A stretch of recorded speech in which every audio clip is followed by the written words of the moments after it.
ಆಸರೆ ಟಿವಿಯ ವೀಕ್ಷಕರೇ, ಈ ಕುಟುಂಬ ಪ್ರಾರ್ಥನೆಯನ್ನು ಮತ್ತೊಂದು ಸಾರಿ ಈ ಉದಯ ಕಾಲದಲ್ಲಿ ನಾವೆಲ್ಲರೂ ಸೇರಿ ಆರಾಧಿಸೋಣ. ನಮ್ಮ ಮನೆಯಲ್ಲಿ ಕುಟುಂಬ ಪ್ರಾರ್ಥನೆ ಇರುವಾಗ ನಮ್ಮ ಕುಟುಂಬದಲ್ಲಿರುವಂಥ ಎಲ್ಲ ಕಹಿ ಘಟನೆಗಳಿಂದ ದೂರವಾಗಿ ದೇವರು ಇವತ್ತಿನ ದಿನ ರಾತ್ರಿಯವೆಲ್ಲ ಕಾದ ದೇವರು ಈ ಬೆಳಗಿನ ಜಾವದಲ್ಲಿ ನಾವು ದೇವರನ್ನು ಸ್ತುತಿಸುವ ಹಾಗೆ ನಮ್ಮನ್ನು ಬದುಕಿಸಿದ ಕರ್ತನಿಗೆ ಒಂದು ರಾಗದ ಮೂಲಕವಾಗಿ ಕರ್ತನನ್ನು ಸ್ತುತಿಸೋಣ. ಇದು ತೆಲುಗು ರಾಗವಾಗಿದೆ. ಇದನ್ನು ಕೇಳಿ ಶಿಲುಬೆಯ ಬಗ್ಗೆ ಒಂದು ಸುಂದರವಾದ ತೆಲುಗು ರಾಗವನ್ನು ಹಾಡಿಕೊಳ್ಳೋಣ. ಪ್ರಿಯ ಆಸರೆ ಟಿವಿಯ ವೀಕ್ಷಕರೇ, ಒಂದು ಕರ್ತನು ನಮಗೋಸ್ಕರ ಆ ಶಿಲುಬೆಯಲ್ಲಿ ಮರಣ ಹೊಂದಿದ ಒಂದು ಮರಣವನ್ನು ನೆನೆಸಿಕೊಂಡವರಾಗಿ ಒಂದು ಹಾಡುಗಳನ್ನು ಹಾಡಿ ಕರ್ತನವನ್ನು ಮಹಿಮೆಪಡಿಸೋಣ. ಶಿಲುವలో సాగింది యాత్ర,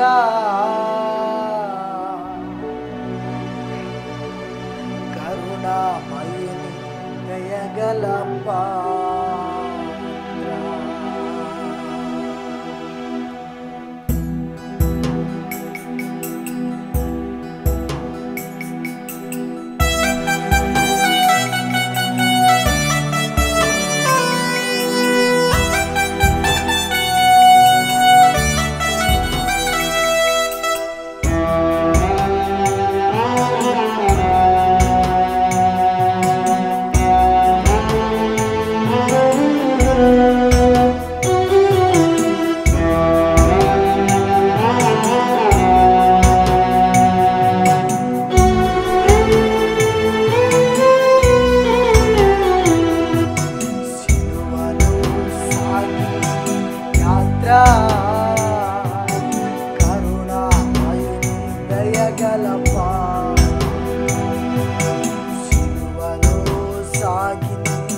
ఇది ఎవరి కోసమో, ఇది నీ కోసమే, ఈ జగతి కోసం. ఇది ఎవరి కోసమో, ఈ జనుల కోసమే, ఈ జగతి కోసమే. శిలువలో సాగింది యాత్ర, కరుణామయుని దయగల పాత్ర.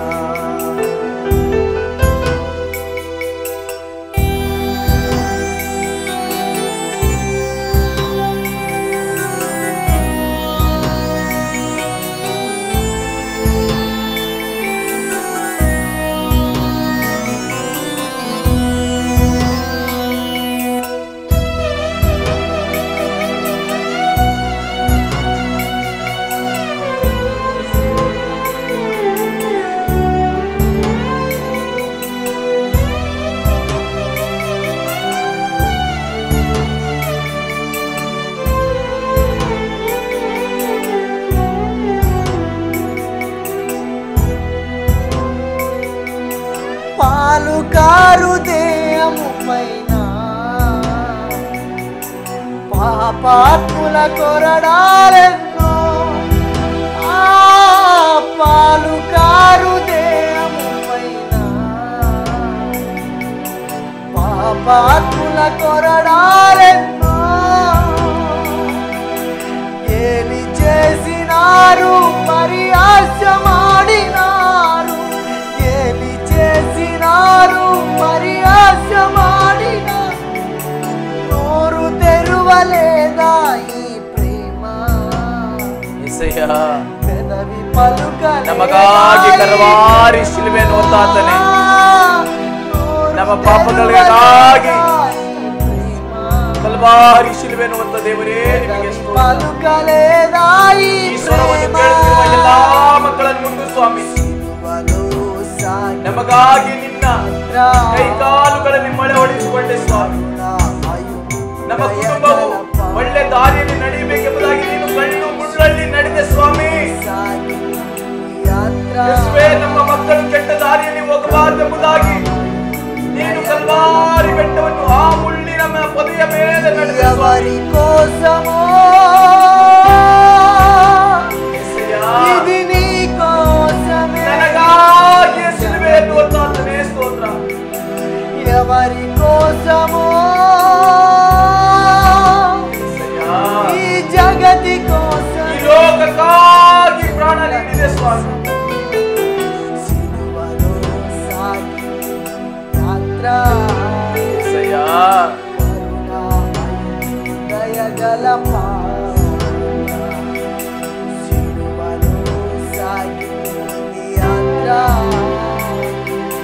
కరుణామయ దయగల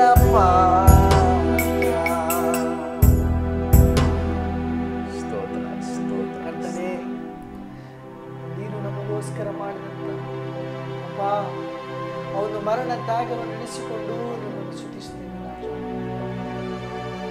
ಅವನು ಮರಣ ತ್ಯಾಗವನ್ನು ನೆನೆಸಿಕೊಂಡು ನಿಮ್ಮ ಪ್ರೀತಿಗಾಗಿ ನಾವು ಸ್ತೋತ್ರವನ್ನು ಸಲ್ಲಿಸುತ್ತೇವೆ.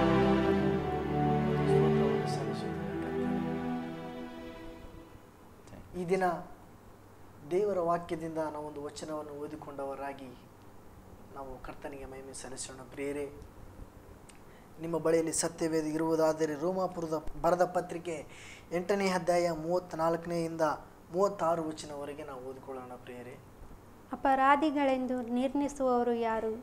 ಕ್ರಿಸ್ತ ಯೇಸು ಮರಣವನ್ನು ಹೊಂದಿದ್ದಲ್ಲದೆ ಜೀವಿತನಾಗಿ ಎದ್ದು ದೇವರ ಬಲಗಡೆಯಲ್ಲಿದ್ದು ನಮಗೋಸ್ಕರ ಬೇಡುವವನಾಗಿದ್ದಾನೆ. ಕ್ರಿಸ್ತನ ಪ್ರೀತಿಯಿಂದ ನಮ್ಮನ್ನು ಅಗಲಿಸುವವರು ಯಾರು? ಕಷ್ಟವೋ, ಸಂಕಟವೋ, ಹಿಂಸೆಯೋ, ಅನ್ನವಿಲ್ಲದಿರುವುದೋ, ವಸ್ತ್ರವಿಲ್ಲದಿರುವುದೋ, ಗಂಡಾಂತರವೋ, ಖಡ್ಗವೋ? ಆಮೇನ್, ಹಲ್ಲೆಲೂಯಾ. ಈ ಒಂದು ವಚನ ಹೇಳುತ್ತದೆ ಪ್ರಿಯರೇ, ಏನಂತೇಳಿ ಗೊತ್ತಾ? ಅಪರಾಧಿಗಳೆಂದು ನಿರ್ಣಯಿಸುವವರು ಯಾರು? ಹೌದು ಪ್ರಿಯರೇ, ಯೇಸು ಕ್ರಿಸ್ತನು ಆತ ಆಗಿದ್ದಾನೆ ಪ್ರಿಯರೇ. ಆತನು ಅಪರಾಧನಲ್ಲ.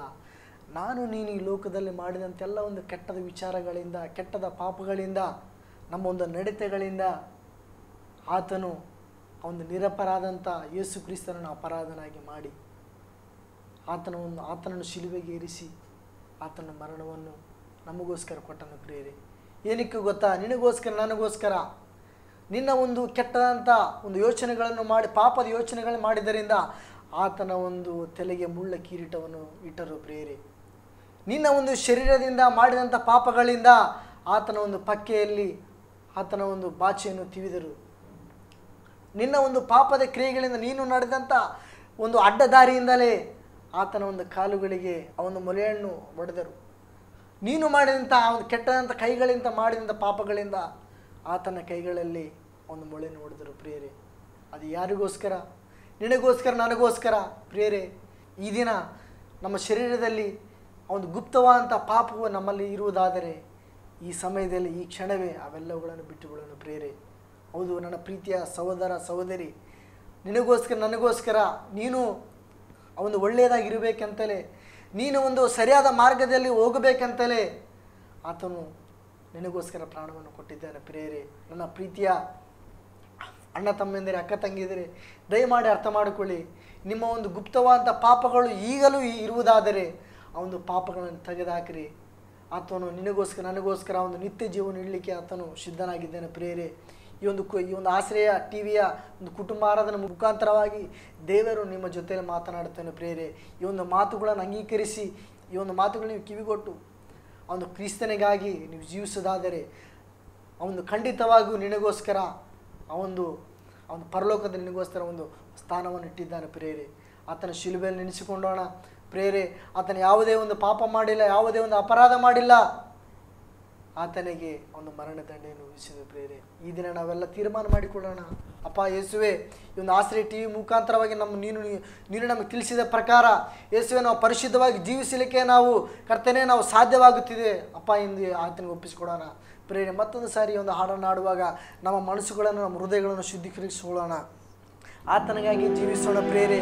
ಆತ ನಿನಗೋಸ್ಕರ, ನನಗೋಸ್ಕರ ಒಂದು ಮರಣವನ್ನು ತ್ಯಜಿಸಿ, ಯಾಕೆ ಗೊತ್ತಾ, ನಿನಗೆ ಒಂದು ಒಳ್ಳೆಯ ಸ್ಥಾನವಿಡಬೇಕೆಂಬುದಾಗಿ ಆತನು ಹೋಗಿದ್ದಾನೆ ಪ್ರಿಯರೇ.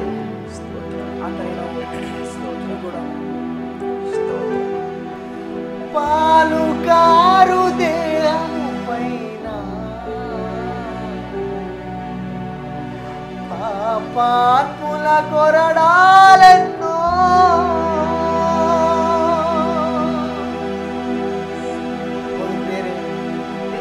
ಪಾಪದಿಂದ ಪಾಪದಿಂದ ಆತನ ಶರೀರಕ್ಕೆ 39 ಕೊರಡೆ ಏಟುಗಳನ್ನು ಆತನ ತಿಂದನು ಪ್ರಿಯರೇ.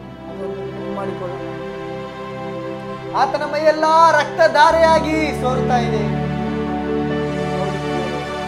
ಆತನ ಮರಣ ನೆನಪು ಮಾಡಿಕೊಳ್ಳೋಣ. ಆತನ ನಾವು ಪರಿಶುದ್ಧವಾಗಿ ಜೀವಿಸೋಣ ಪ್ರಿಯರೇ. ನೀನು ಪರಿಶುದ್ಧವಾಗಿ ಜೀವಿಸುವುದಾದರೆ ಈ ದಿನ ನಿನಗೆ ಆತನು ಪರಲೋಕದಲ್ಲಿ ನಿನಗೆ ದೊಡ್ಡದಾದ ಸ್ಥಾನವನ್ನು ಆತನು ಕೊಡಲಿಕ್ಕೆ ಸಿದ್ಧನಾಗಿದ್ದಾನೆ. ತೀರ್ಮಾನ ಮಾಡಿಕೊಳ್ಳೋಣ. పాలుకారు దేహము పైన పాపాత్ముల కొరడాలెన్నో, పాలుకారు దేహము పైన పాపాత్ముల కొరడాలెన్నో, గేలి చేసినారు పరిహాస్యమాడినా, ನಮಗೋಸ್ಕರ ನಿನ್ನನ್ನು ಗೇಲಿ ಮಾಡಿದ್ರಪ್ಪ. ನಮಗೋಸ್ಕರ ನೀನು ಮುಖಕ್ಕೆ ಉಗಿಸಿಕೊಂಡೆ.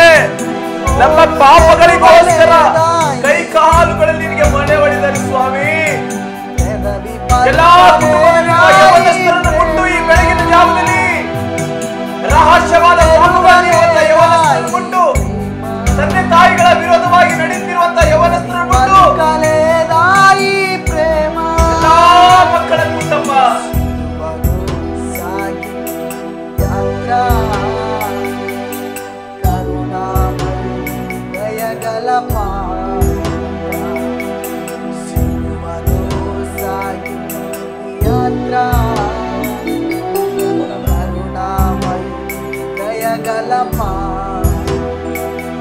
ఇది ఎవరి కోసమో,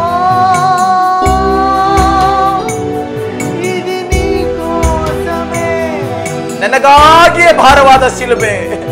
ఇది ఎవరి కోసమో,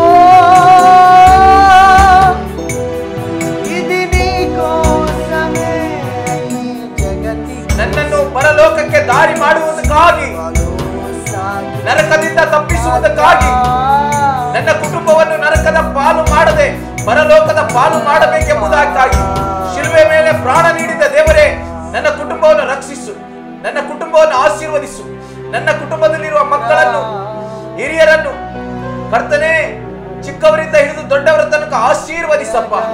ಕಲ್ವಾರಿ ಮೇಲೆ ತೂಗಾಡಿದ ಕರ್ತನೆ, ಕಲ್ವಾರಿ ಮೇಲೆ ತೂಗಾಡಿದ ಕರ್ತನೆ, ನಮ್ಮ ಕುಟುಂಬದಲ್ಲಿ ನಮಗೆ ಯಾರಿಗಾದರೂ ತಿಳಿಯದೆ ರಹಸ್ಯ ಪಾಪಗಳಲ್ಲಿದ್ದು ಶೋಧನೆಯಲ್ಲಿ ಬೀಳುವುದಕ್ಕೆ ಕಾಯುತ್ತಿರುವಂತ ಎಲ್ಲಾ ಮಕ್ಕಳನ್ನು ತಪ್ಪಿಸಿ ನಮ್ಮ ಕುಟುಂಬವಾಗಿ ನಿನ್ನ ಶಿಲುಬೆಯನ್ನು ಬೆಳಗಿನ ಜಾವದಲ್ಲಿ ನೋಡಲಿ. ಗಂಡ ಹೆಂಡತಿ ಮಕ್ಕಳು ನಾವೆಲ್ಲರೂ ಸೇರಿ ಒಂದಾಗಿ ನಿನ್ನ ಸ್ತುತಿಸುವ ಈ ಭಾಗ್ಯವನ್ನು ಕೊಟ್ಟಿದ್ದಕ್ಕಾಗಿ ಸ್ತೋತ್ರ. ಎಲ್ಲವೂ ನಿನ್ನ ಕೈಯಲ್ಲಿ ಕೊಡುವನಾಗಿದ್ದೇನೆ. ಇವತ್ತಿನ ದಿನ ಈ ಆಶ್ರಯ ಟಿವಿಯ ಮೂಲಕವಾಗಿ ಯಾವ ಕುಟುಂಬಗಳು ಮೊಣಕಾಲು ಉರಿದೋ ಆ ಎಲ್ಲ ಕುಟುಂಬಗಳನ್ನು ಈ ಬೆಳಗಿನ ಜಾವದಲ್ಲಿ ಮುಟ್ಟಿರಿ, ನಿನ್ನ ಶಿಲುಬೆಯ ನಿರಳಲ್ಲಿ ಇವರನ್ನು ನಡೆಸಿರಿ ಎಂಬುದಾಗಿ ಯೇಸುವಿನ ನಾಮದಲ್ಲಿ ನಂಬಿಕೆಯಿಂದ ಬೇಡಿದ್ದೇವೆ ತಂದೆ. ಆಮೇನ್, ಆಮೇನ್. ನಾಳಿನ ಉದಯ ಕಾಲದ ಆರಾಧನೆಯಲ್ಲಿ ಮತ್ತೆ ನಾವೆಲ್ಲರೂ ಸೇರಿ ಬರೋಣ. ಖಂಡಿತವಾಗಿ ದೇವರು ನಿಮ್ಮನ್ನು ಈ ಕುಟುಂಬ ಪ್ರಾರ್ಥನೆ ನಿಮ್ಮನ್ನು ಆಶೀರ್ವಾದದಲ್ಲಿಯೂ ಆತ್ಮಿಕತೆಯಲ್ಲಿಯೂ ಮತ್ತೆ ನಿಮ್ಮನ್ನು ಒಳ್ಳೆ ಜ್ಞಾನದಲ್ಲಿಯೂ ನಡೆಸುತ್ತದೆ ಎಂಬುದಾಗಿ ನಂಬುವರಾಗಿದ್ದೇವೆ. ನಾಳಿನ ದಿನದಲ್ಲಿ ಮತ್ತೆ ಭೇಟಿಯಾಗೋಣ. Good morning.